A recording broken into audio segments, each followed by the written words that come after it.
Welcome back. It's a tribute to the nation's 32nd president, President Franklin Delano Roosevelt, and it is the only memorial dedicated to the former president in his home state of New York. The FDR for Freedoms Park on Roosevelt Island in the East River of New York City. It opened with a special celebration this Wednesday.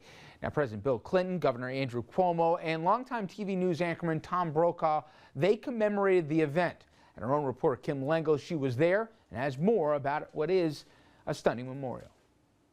In the late 1960s, prominent architect Louis Kahn proposed to reinvent certain parts of New York City. His plan included a monument to Franklin D. Roosevelt. It ended up being Kahn's last work, and when he died in Penn Station in 1974, the finished plans were in his pocket.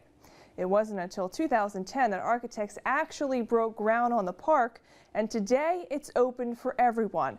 It's a day that Louis Kahn's dreams, FDR's dreams, and many others have come true.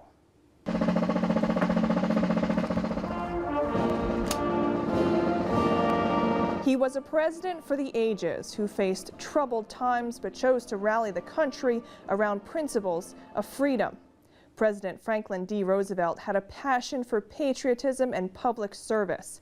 His power as a speaker was to present profound ideas in simple language.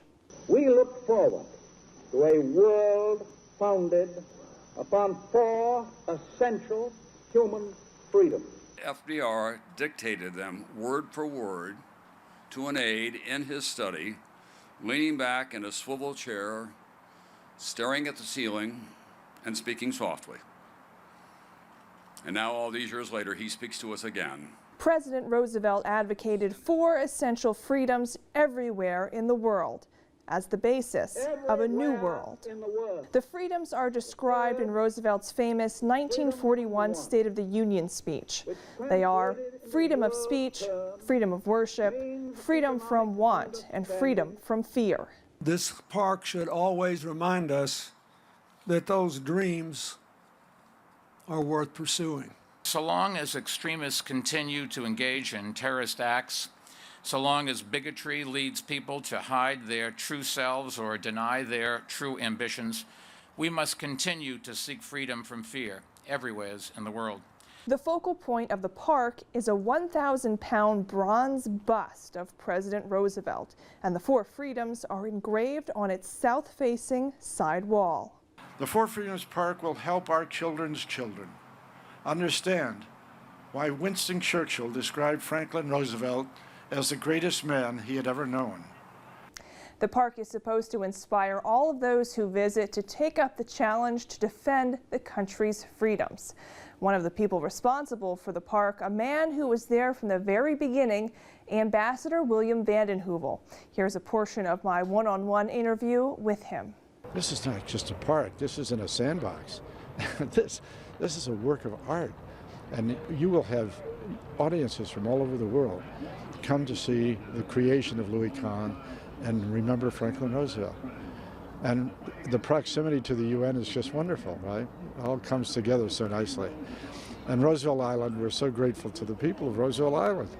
You know, at first they wondered what we were doing, and now I think they welcome it. And we're having an open house for the residents of the island on Saturdays. How many years of blood, sweat, and tears went into this for you? For me, I was there 40 years ago when Governor Rockefeller convened it and announced it.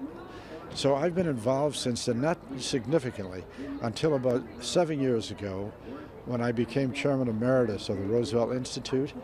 And at that point I said, I'm going to see if we can do this. So I've spent most of the last 7 years doing this. How does it feel today? I'm exhilarated. It's a day of great, wonderful achievement. And there's so many people who are here in the audience who participated in making it. And one of the nicest things that happened to me several months ago, well, I came to the island to see how we were doing, and one of the workers came up to me and said, Mr. VandenHeuvel, thank you so much. It's such a privilege to work on this. And that's what I tried to say in my speech. The workers themselves became absorbed in part of this. And after all, it's their work that really we're admiring, right? The park was dedicated on Wednesday and opens to the public today. Rich? Thank you very much, Kim. We're going to wrap things up when we return, so please stay with us.